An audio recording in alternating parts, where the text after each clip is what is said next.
Hi guys, good evening everyone. We've got a session on productivity today, how to make your preparation more productive. Uh, the sum total of whatever I talk about today I'll do a lot of talking, right? And a lot of it is going to be one-way communication because these are things that I'll be sharing.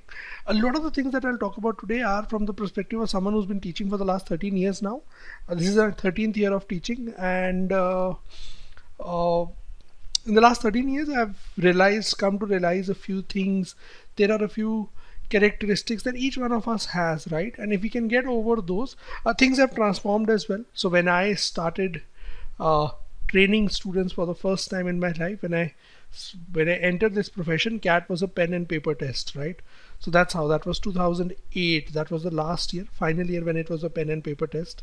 So in the last 13 years, the exam itself has completely transitioned, and in this journey as well, the way people prepare, that has also transitioned. It has not necessarily improved, right? So it's not necessary that the methods of preparation have improved, right? Even though we've got a lot more available to us today than we had 12 or 13 years back. Accessibility of information is no longer an issue. So I'll be sharing against this backdrop. I'll be sharing all the different things that you need to keep in mind. Some of these might be very, very basic. Some of these might be uh, almost cliched. I might even sound like a parent. I'm in my mid 30s now, so probably I lost my hair long time back, so I can't really crack any joke on that. But that has not brought me any wisdom as such, because I lost them when I was so young. But uh, at the end of the day, I'll just share uh, the viewpoint of a faculty, of the perspective of someone who's been teaching, and what is it that you can do, small little things that you can do in order to make yourself more productive. And I think there's one key thing that we forget, I think, and a lot of you would agree with it probably. At the end of the day, more than the results, you need to be happy with your preparation. So if you have that constant sense of dissatisfaction that I'm not putting in my best, I'm not doing my best, I'm not achieving my best, that pulls you down in itself, right? That constant nagging doubt. So if you can be happy with your preparation, irrespective of the results, right? Irrespective of irrespective of what you're scoring or where you are at the end of the day, you feel like, yeah, I did my job today. I did what I had to. That in itself brings in a lot of satisfaction, and that has a positive impact on your preparation. So I'll talk about all these things which are from a psychological perspective. What is it that you need to do according to me, right? And that's why I said this is going to be a lot of one-way communication, right? I believe most of you or some of you here, the appropriate way would be to say it would be are working professionals, right? So you would have your own set of challenges. Working professionals have a different set of challenges from those people in college, right? We've all gone through college life. So when I'll be very, very honest here, I'm not disparaging towards college students, but when college students come up to me and say that we are busy, I just don't accept that, right? Because when you begin to work, then you realize the definition of what busy is, right? So I'll go through my perspectives here quickly, and we will have a discussion, a wholehearted discussion, and I'll keep asking you small little things. Since these are three specific ways, I want to wrap it up within 30 minutes. It's 8 or 9 p.m. 8:40, I believe we should be done with it. We should not extend beyond that, because then it becomes gyan and it becomes too verbose, right? So the first thing that I want all of you to do is, and this is going to vary subject to subject, Cont, LRDA, VARC, you will have three different answers, right? And there are three types of problem solvers that there are, right? Now for each of these subjects, you can have different answers. There is one, the instinctual problem solver. This is specifically applicable to LRDI and QA a lot more than VARC. Now the instinctual problem solver, if you give him any problem in the world on the basis of his instinct, even though he might not necessarily have the exact tools to solve it, he might not necessarily go by the standard method of solving a question, he will be able to solve a problem, right? So this is a terrific category to be in. Now you would all understand that the number of people in this category would be very low. People who can solve on the basis of instincts, right? So if people can solve on the basis of instincts, I'll keep that in mind, Vaishnavi. If people can solve on the basis of instinct, right? what is instinct? Instinct is nothing else but something that clicks within your own head, right? And you might not necessarily know where the source of information is. So for a lot of mathematics topics, for a lot of topics in LRDI, you will see that there are a lot of people who are able to, or you would know, or either you can be one such person as well, right? Who will be able to solve a problem without having seen that kind of a problem before, right? Do we all know such people? And you might probably be in, for some topics, you might be this kind of a problem solver as well, where you are able to solve that question without having previous knowledge of it or without knowing the exact method of solving it, right? So this is category 1. Now the category 2 of solvers is people who are hard workers, right? Now what are hard workers? What is it that they do? Hard workers, they put in a lot of effort, right? They put in a lot of effort to solve questions. They learn the methods of solving questions, right? So once you know the method of solving a question, you literally memorize it and then you solve it on the basis of previous knowledge. How many of you belong to this category? You essentially, LRDI in mathematics, you just simply know the method of solving a question, and you, by brute force learning, you solve that question, right? There should be some of you who are in this category, right? Guys, you can type in your answers, because when you raise hands, it's a little too quick. Then I'm not able to see who all have raised their hands, right? So we belong to this category. A lot of you would belong to the hardworking category. Now the third category is the dreamy problem solver, right? And this is my favorite one. What is the dreamy problem solver? And you guys are now going to give me honest answers. The dreamy problem solver, without actually either solving it by instinct or hard work, he just keeps dreaming that he's going to solve problems, right? Tomorrow is going to come, I'm going to solve 20 questions tomorrow, right? Tomorrow is going to happen, and so you'll keep dreaming about solving those questions, right, without actually solving those questions. Now a lot of us are guilty of doing this, and this is where, if you realize, this is where we mess up. See, there are two ways of doing things. Either you do it by instinct or hard work. Either one of those methods works, right? Now honestly speaking, do you want to be a 99.99 percentiler in QA? You should not have that. If you are a hard worker, people who are scoring 99.99 in QA, those are people who are solving it on the basis of their instinct. It's not only the methods that they have memorized, it's the methods that they instinctively know. So you should not even have those aspirations. You should be fair and honest with yourself, right? Remember, right at the end of this slide, your competition is with yourself. Most of us, we make the mistake of assuming that our competition is with the other person since we are in a competitive exam. Actually, that is not the case. The only person that you are competing with is you yourself. It is your exam. It is your attempt. It is your ability to solve questions. It is your ability to score marks in the exam. That's it. It all depends upon you. No one else is coming and he's not going to hold your pen and move it for you. That is not happening. Hence, if you can identify the category of problem solver you are, if you can identify this, there is absolutely no issue in being a hard worker. I will give you my own assessment about who I am. VARC, give me anything in the world, I can solve it on the basis of my instinct. Now that instinct in itself is derived by all my previous knowledge and all the reading that I have been doing, right? Or all the reading that I have done ever since I was a kid. That's my passion area, right? So instinctively it clicks for me. In QA, I have cleared cutoffs for QA, LRDI as well, right? Now I am not a person with a lot of very deep knowledge for QA and LRDI. I'm not that person. It's not even my favorite subject. It's not something that I like. But I'm an extremely hard worker when it comes to these subjects, right? So by simply solving, my method of approaching any subject was, I identified the 2-3 resources that I was going to follow, and then finish every possible problem that I can for these topics and learn all the methods. So that is brute force learning.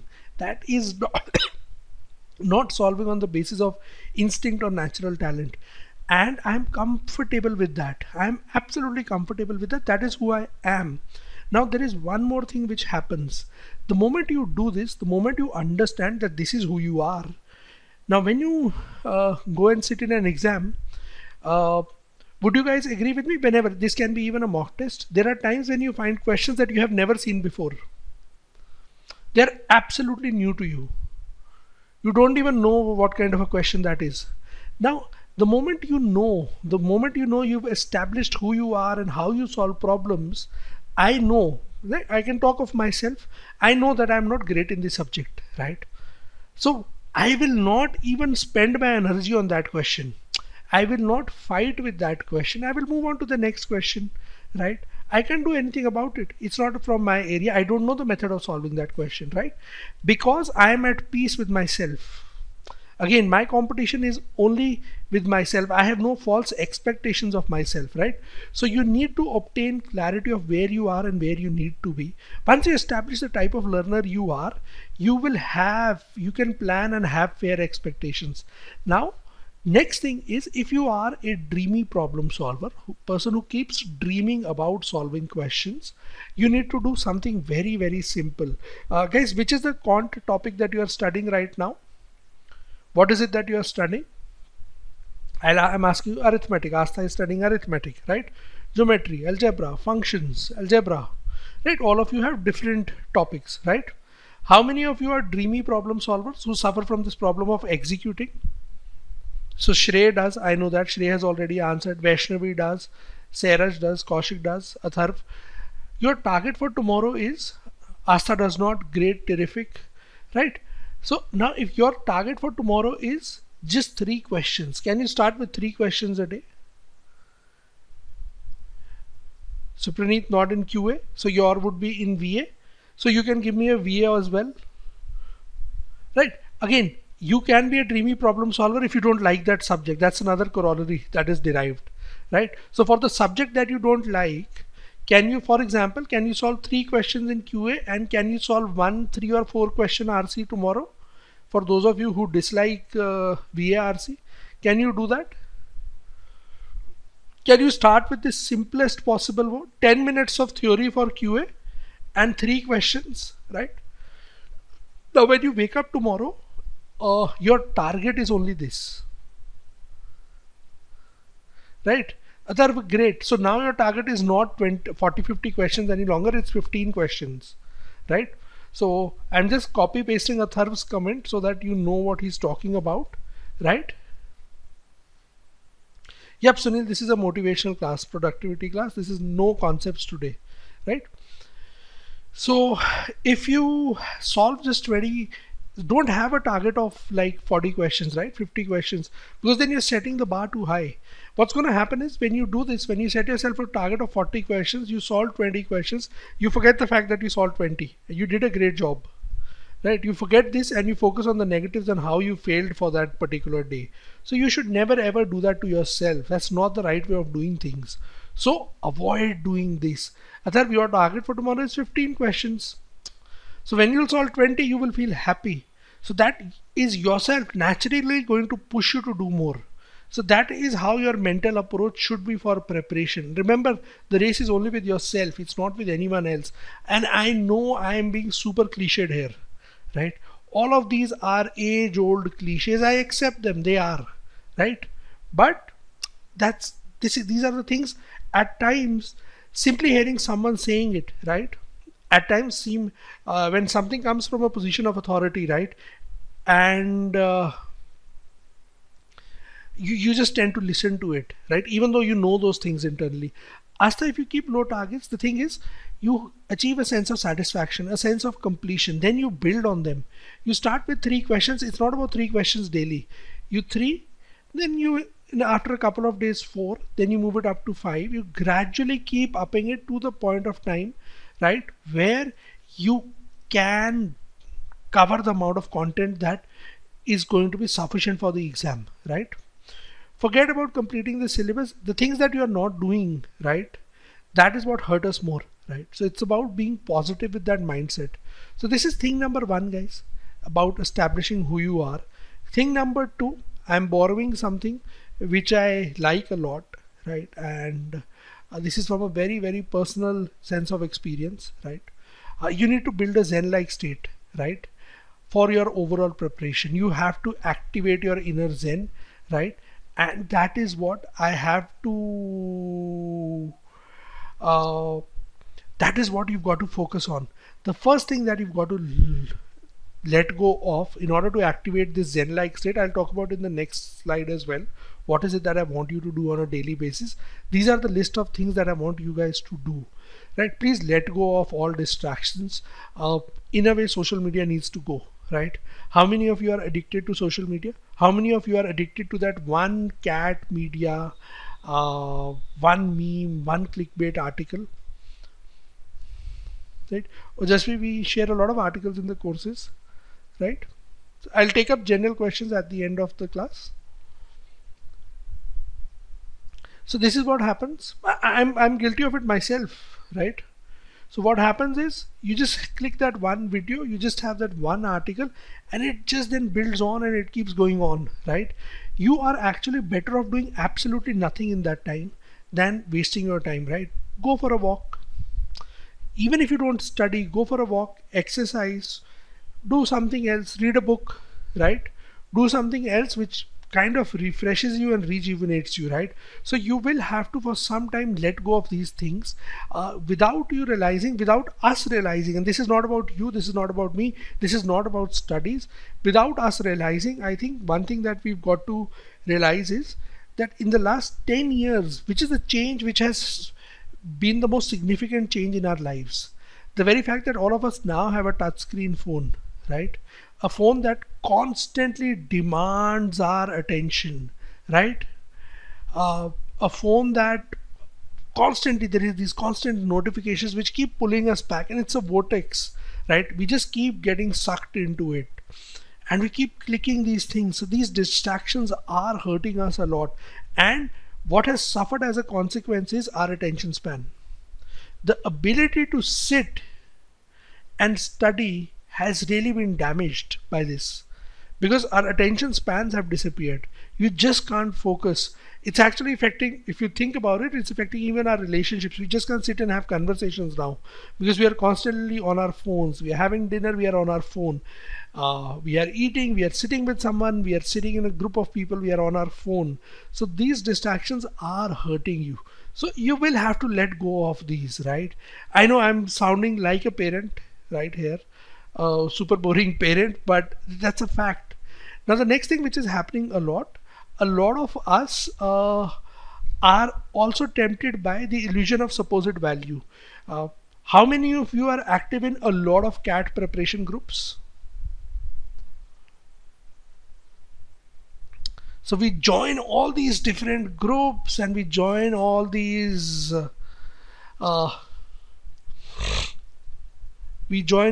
different forums, platforms. We keep joining them, we keep consuming this information, and that none of that information is actually helping you. So there is this illusion of supposed value that we get from a lot of these groups, where we think a lot of these discussions are going to help us, but most of them don't. They end up consuming time, and we realize that we actually did not achieve what we wanted to in our day, right? Now, if you are driven by, this is also called FOMO in slang language, if you're driven by this fear of missing out and you really can't quit, right? Can you do a thing wherein you can limit your time, right? Fix a time limit, fix a daily slot when you will go online and consume all that you want to. At least can you do that much? So that's the middle ground, right? It's not going to be possible to quit everything. I will tell you when did I, a few months back, right? I did something which made my life super peaceful. So I was part of literally all different CAT preparation groups, right? And as a member, just seeing what's happening where, what are people doing, what are people discussing, so on and so forth. I did one simple thing. I have gone and muted every possible group in the world, right? And I've joined the web versions, nothing on my phone. So my phone's gone silent. My Facebook does not send me any notifications. Absolutely muted all. If I have to go and search for something, I will, right? then what has happened is it has genuinely affected my state of mind as well. I'm taking this. I was in those groups. As a person, you are working in a certain industry, you want to be part of all those groups and see what is happening around you, right? And the fact of the matter is, none of it helps. It does not help your productivity at the end of the day. You might build yourself this false sense of it's a false sense of security, where you are actually selling yourself one thing, that by being part of all these things, I'm getting information about what is happening in the world. None of it matters. The only thing that matters is what is it that you are doing.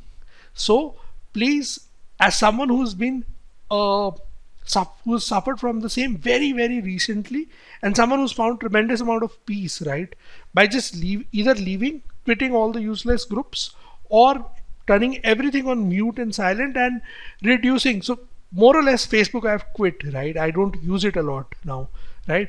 So other than going and sharing some old content, and even that you can do through a third party service, right? So generally try to avoid using these platforms, and it's much better. You can focus on your work a lot more. So I would genuinely advise you to do the same. This is not coming from a position of being prescriptive, right? This is coming from a position of genuinely giving you the suggestion that this is something that you need to do. Sunil, if you are solving problems, and if you're gaining something from solving for problems on these discussions, then do so. Otherwise, no, right? The next thing is that I want you to activate your inner Zen. What is it that I want you to do? Trust me, guys, this is going to sound partly like meditation, right? But I'm not telling yourself to completely still yourself and stop your thoughts, right? Meditation involves letting go of your thoughts as well, which is a super difficult thing to do. Most of us are hardwired to think a lot, right? So our brains just don't come to a standstill. Now what daily activity I want you guys to do is, doesn't matter you do it for 5, 10, 15 minutes, 60 minutes, that's completely up to you. 5 or 10 minutes is more than enough actually. So 5 to 10 minutes, right, every day, just connect with yourself, break away from everything, keep your phone away, no digital devices, no contact with anyone. Just sit with yourself and analyze where you are, where you wish to be, and how are you going to reach there, right? 5 minutes of reflection every single day. That's all that Zen recommends, right? So just do that 5 minutes a day. Just close your eyes, see where is it that you want to be, what is your target, right? And try to activate this inner Zen mode, where you try to calm yourself that you are going there, you are going to get there. You have to take out those 5 minutes, right? Sarah, you will end up with anxiety if you have a lot of expectations of yourself. Anxiety is an outcome of expectations, right? So once you have a lot of expectations of yourself, I'm just copy pasting questions side by side, so that, guys, as a request, please send questions to all panelists and attendees. Everyone else can see then what I'm talking about. Anxiety is an outcome of expectations. If you have no expectations for yourself, right? So for example, if I sit for work tomorrow, and if I don't expect myself, right?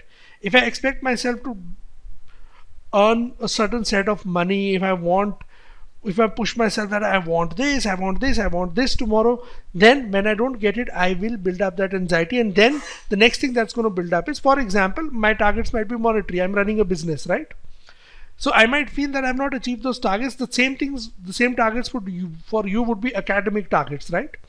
Now, if I don't achieve those goals of mine, and if I have some really high expectations of myself, what's going to happen then is that anxiety is going to begin to build that I'm failing, right? And the moment you begin to feel that you are failing, it's a slippery slope then. That's when you get more and more anxious. The thing is, it's not about, it can lead you into all kinds of issues, right? So it's not about what is it that you want. It's not about instant gratification. You just close your eyes, even for a couple of minutes. You just analyze for yourself. You chart out what is it that you want to do. You might do it at the end of the day. You might do it at the start of the day for tomorrow. You just chart out that these are my simple targets for tomorrow, right? Just evaluate this on a daily basis, that these were the 3 or 4 simple things. Don't try to generally I have realized this over a period of time. It's self-realization as much as anything else. A lot of us are in the habit of putting down a lot of things that we want to complete in a single day, right? We push ourselves to do a lot, and when we do that, that's also a place where we set ourselves to be anxious, or we set ourselves to give ourselves a lot of stress because we are pushing ourselves a little too much. Why not have a couple of simple targets in a day? Why not have 2 or 3 major targets that this is what I want to complete? And when you complete it, your Zen is not asking you to do anything else. Just sit with yourself, close your eyes, say, I targeted these 3 things, I finished these 3 things. Great job, Prashant. You did a good thing today. You did a good job today, right? And that's it. So you will then that's the simplest way of changing your habits. That's the simplest way of doing yourself. We are all creatures of a habit. All of us want that little bit of reassurance at the end of the day, right? Now, instead of seeking external reassurance, why can't we reassure ourselves? There should not be any external check, right? We keep looking out for external validation, that someone should come and pat us on our backs, that wow, great job, right? Don't look at that. Pat your own back at the end of the day. 3 things to do. Finished my 3 things today. Great job. Had a great day. Fair enough. Done for the day. I don't care what is going to happen in November. I can't sit in June and decide what is going to happen to me in November. If I'll keep getting anxious about it all the time, then the chances of success are actually going to lower, right? So Vaishnavi, if you can't decide what you have to do, simplest possible thing, 2 or 3 things that you want to study right now, start with those, forget about everything else. Almost tell yourself nothing else exists, there is no other syllabus, right? That's it. So keep it super simple. That's the next motivational catchphrase for you guys. You can note it down, you can just paste it in front of yourself with a sticky note. Kiss cat. Keep it simple, silly. Keep it really simple.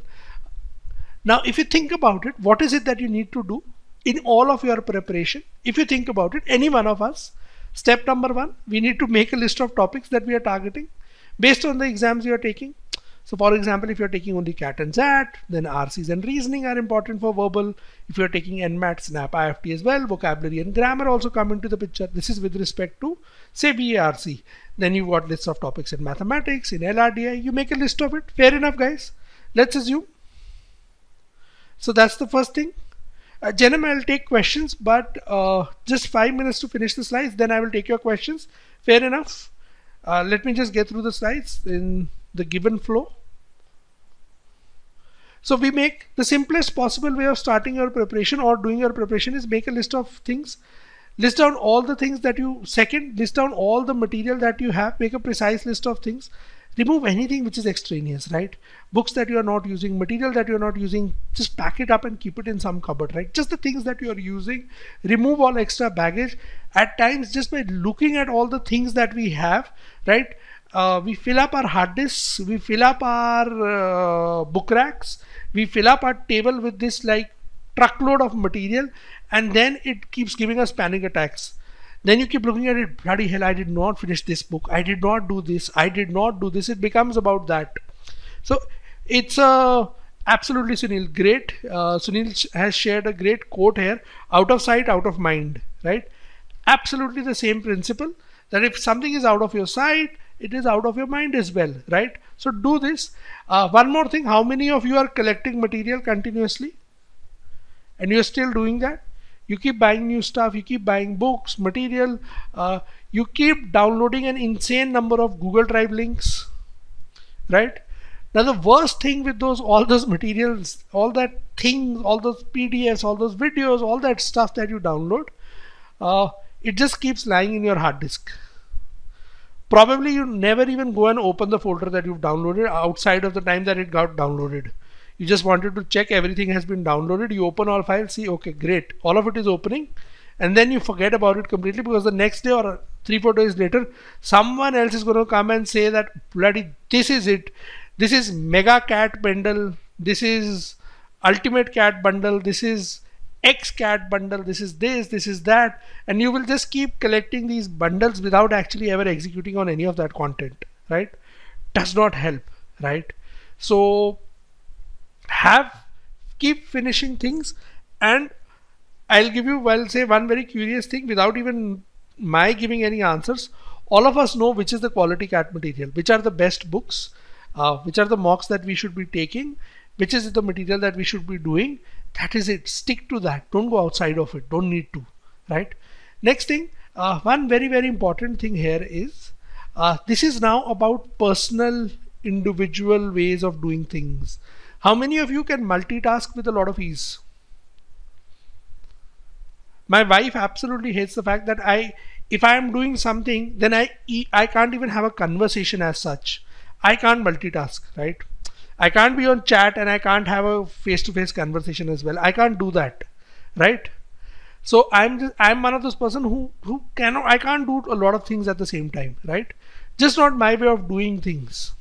So now you identify whether you can multitask or not. Mayank can, great. A lot of us can't. And a lot of us do this mistake of studying all the subjects in a single day. We want to solve RCs as well, solve LRDI sets as well, read as well, do basic mathematics as well. We want to solve 3 questions from 2 or 3 topics in mathematics. We want to keep shifting every few minutes or hours. We can do that, right? Now, there are some people who can do that, or just be for you it's not fruitful. Astha can do it, Atharv can do it. Now please identify. Ashwini can do that, great. So it depends on the kind of person you are. There would be people like me who like to do one subject in one day, right? Take up a lot of content, right? And Prathamesh, this is not about taking tests, this is not about taking mocks, this is about preparation, right? So for example, you have 3 hours of time to study in a day, and if you divide it in 5 different topics, you might not get optimal performance out of it, because there are people who cannot switch between things. There might be someone who might finish a topic 3 hours mathematics, finish one chapter in itself. You might feel happier with that outcome, right? So, and then there would be times when you won't even figure out what is it that you want to do. Deep down you want to study everything in a day. When you sit down to study, you keep getting confused. What is it that you want to do or not, right? And in all this confusion, your time keeps getting wasted. So the easiest way of overcoming this is, for 1 week, it's very simple. For the next 1 week, try to do 1 subject a day, right? In the following week, try to do all subjects, and then probably, or you can do it for 3 days each. Experiment. 3 days, 1 subject only. Next 3 days, 2 subjects a day. Following 3 days, 3 subjects a day. See whether you can fit it in or not, whether it's comfortable or not. Figure out what works for you. Experiment. It's not going to matter, right? At the end of the day, it's about being more productive. It's okay to invest 8 or 10 days in figuring out what works for you, right? Absolutely fine to do that. But try to do that and try to figure out what works for you. Once you know what works for you, you can move forward with that line of thinking. As simple as that, right? If you do that, great job, right? Next thing that I want you guys to carry out is, I want you guys to carry out a SWOT analysis of sorts, right? All of you need to identify which are your strengths. This is going to be very, very useful as we keep reducing the amount of time we have for the exams. We'll discuss this. We'll take a session for this 2 or 3 months down the line as well, as we are closer to CAT, because that's when the strategy part starts to kick in. Not right now. This is the time when you can do everything. So you divide everything into strengths. These are areas, you do not forget these, you always keep up to date with these. Your strengths are super critical. Areas that you are strong in, you can always have revision days for them. Keep revising them every now and then. This is where your score is going to be derived from, right? Then identify weaknesses. These are the areas where you score only 30 to 60%. You are weak in these areas. You've studied these areas. You're still not good in these areas. Then opportunities. These are areas which you have not worked on these areas, but you're probably hopeful that you can possibly improve in these areas. And then there are threats. So for example, permutation and combination is a threat area for me, right? I have never been able to make sense of PNC and probability. I have never worked on it. Even if I have tried, right? I have tried to study it. It's not only a weakness for me. I get 0% right in it. It's a threat area. So I have always, from all my exam preparations, from all the exams that I have taken, I have removed PNC. It does not exist for me, right? It simply does not exist for me.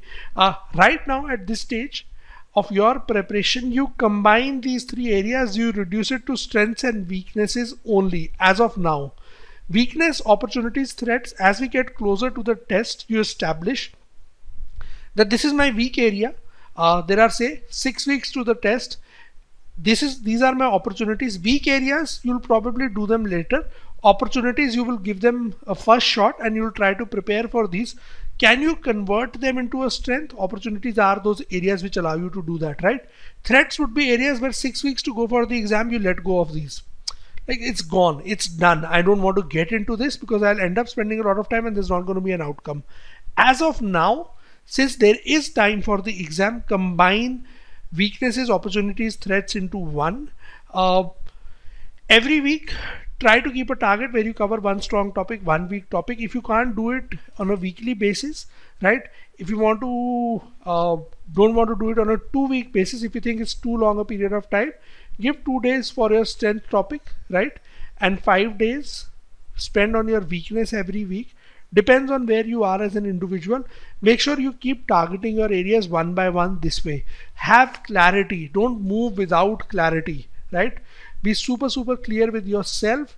Your strengths are critical. Never ever forget them. This is where your scores are going to be derived at. Now, if there are, giving you a hypothetical example, if there are 100 topics in all the 3 sections combined and only 10 of the topics today are your strengths, does not matter, right? You have sufficient time to shift most of these 90s, or at least the half of these 90 topics, into your strength areas in the next 6 months, right? You have enough time to do that. So be super focused about that. Get analytical with yourself that these are the areas I'm good in, these are the areas I'm not good in, and try to be more productive that ways, right? So these are some of the 3 things that I wanted to talk about today, right? 1, identify the type of problem solver you are. B, activate your inner Zen. 3rd, kiss cat and swat cat. These are 3 things that I wanted to talk about in today's session, right? We run a pretty exhaustive, most of you would already know, we run a pretty exhaustive VARC course as well, right? Where we have 3 to 4 live lectures a week, a total of 75 sessions for VARCs.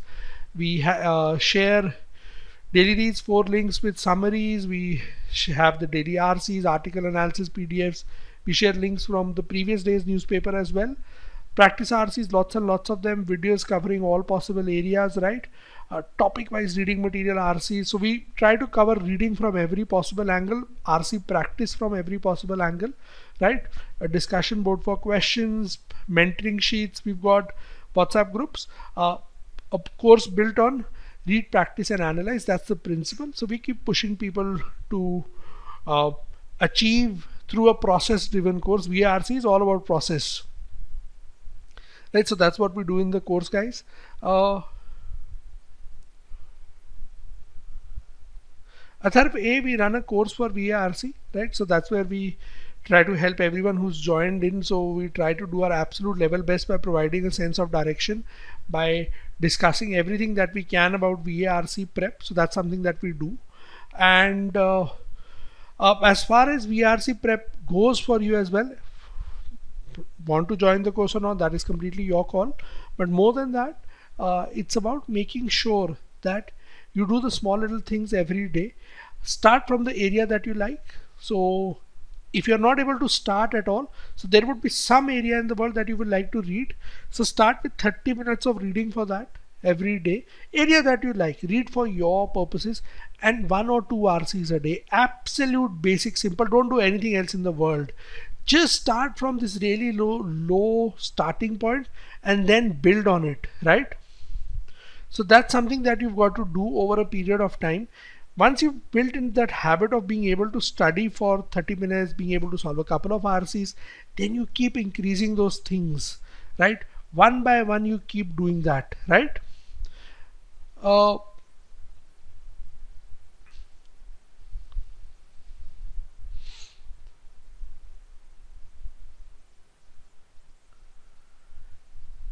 Sure, guys.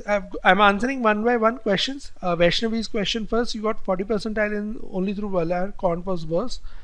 Uh, Vaishnavi, first acceptance. Accept that you are absolutely terrible in Quant and DI. Quant, absolutely, it's gone.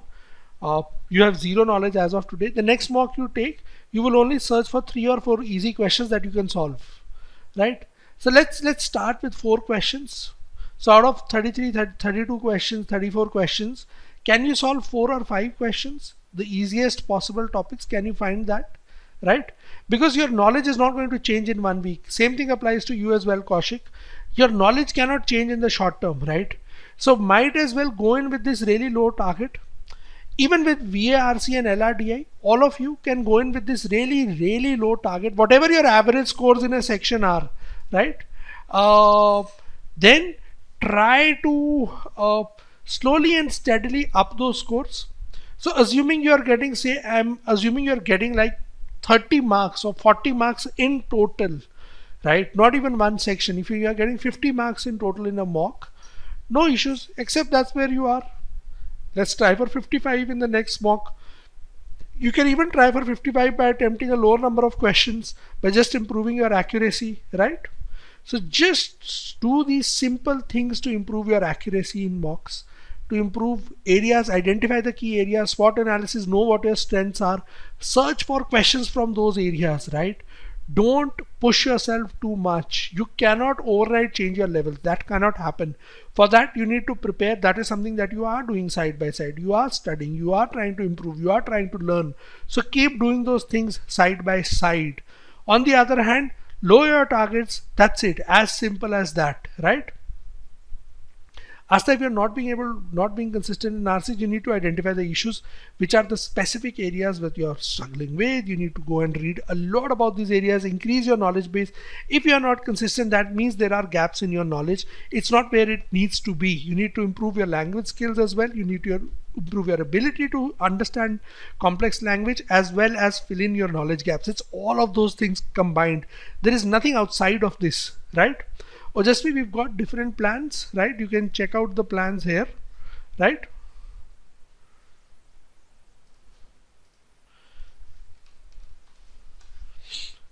We've got 3 different plans for the course.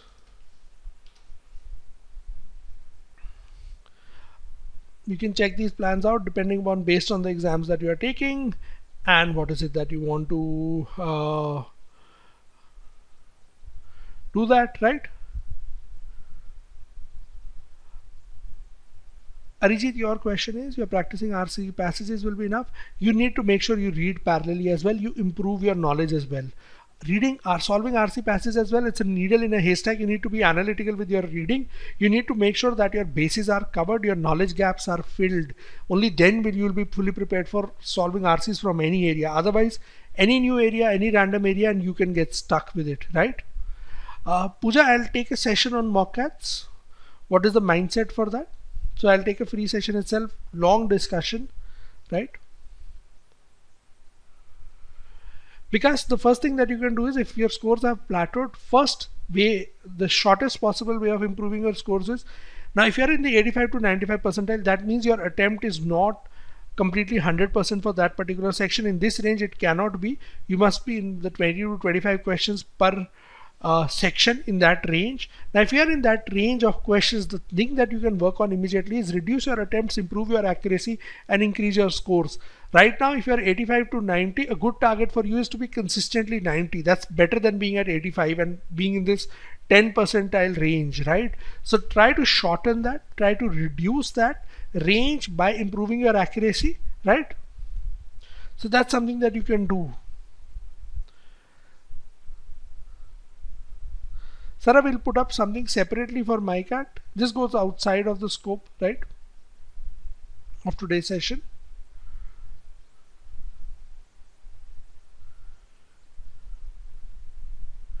Ashwini, if you are in that scattered mind space, the easiest thing in that case to do is Uh, just try to do one thing in a day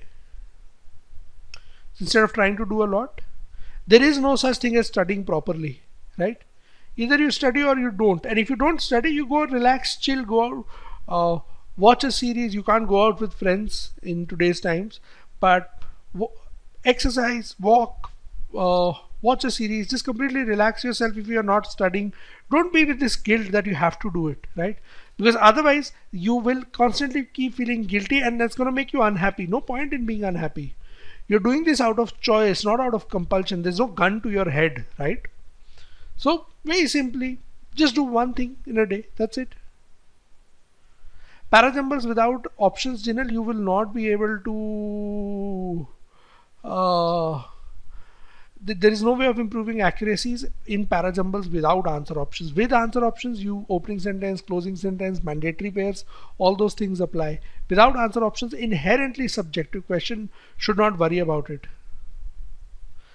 Arijit, establish a baseline and then try to work on that baseline. Right, so whatever your scores are, say for example, Vikas's scores were 85 to 95. The base is 85. So the first step is to get to consistently 90, right? So identify what you can do, how can you can improve your attempt, lower the number of questions you attempt, reduce the number of mistakes, improve your accuracy. Do those things. Don't push yourself too much. 85 to 99 in a single mock is impossible. You should not do that. Even if you get it, that might be by chance. False sense of security. Should not do that. Rather, do a simpler thing. Let's target 90 for now. Then we'll see how to take it from there. Kaushik, it's a great way if you have time, right? But the only thing is, it's a very subjective experience. Depends upon your current level of learning. Probably go study a vocabulary book and note down words that you discover in reading every day. That's a better way of doing words. TV series, you have to wait a lot to find that these are the words that I learned today, right? Extremely time consuming thing.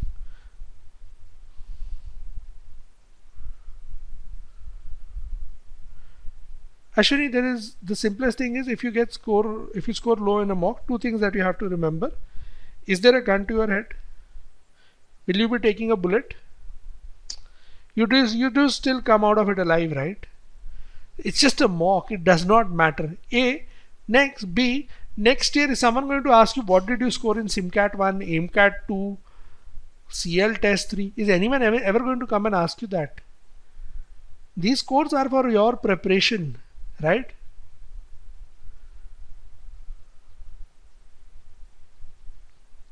So just do it very, very simply.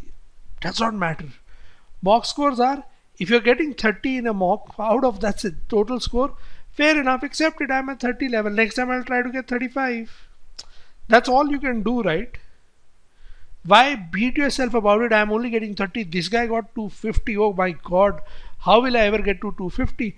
Then you're not going to get to 250 if you can keep thinking about other people. We get demotivated because we are seeing the scores of others. The only thing is you want to see scope for improvement. Go back to the test, analyze.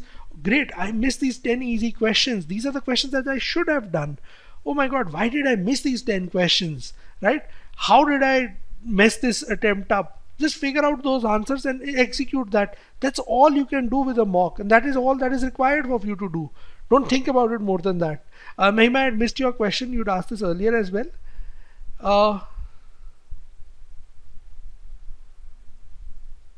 Mahima, are you part of the course? We share daily articles, editorials, and topic-wise reading more than enough. There's nothing outside of it. We cover everything in the course itself. If we give so many reading links, that it's actually more than enough. Vaishnavi, I have actually forgotten what your specific question was.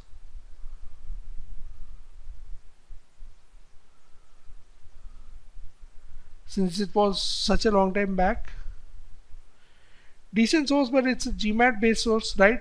I would again ask all of you, I think this was asked in the last live class as well. Let's stick to WordPandit and WordPandit related resources. This is a session done by WordPandit, so in the right spirit, that's what we should stick to.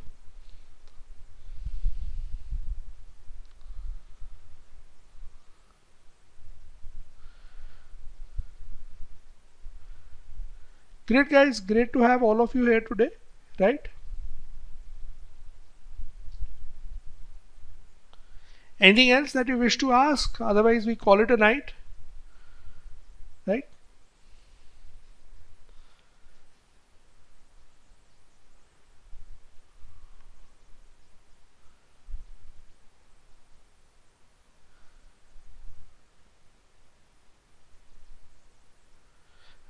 Shreyas, Sky, I would say Word Pandit RCs. Again, no non-Word Pandits or resources.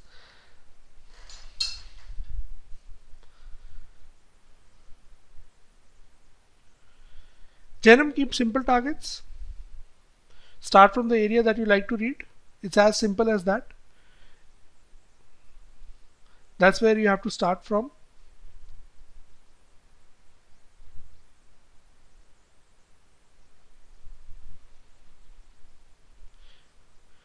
And you build on that habit. It is a good one.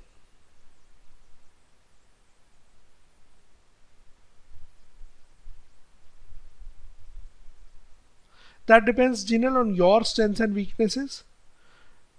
It's not about typecasting question types, it's about what you can get correct. You build on your strengths and weaknesses rather than saying that a particular question is easy or not. It will vary person to person. Factual questions in general will be easier than inference based questions, right?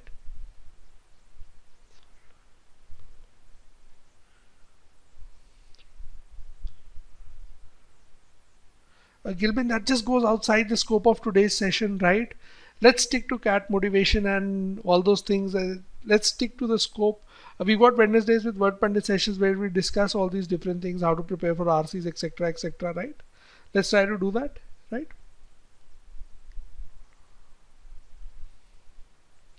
Yep, Janam, we're taking enrollments for batch number 6, right? That's what we are currently doing. We've had introduction class for that batch. So you are most welcome to join that. Here's the link for that, right? Great, guys. Great to have you here tonight. We call it a night for now. Good night, everyone.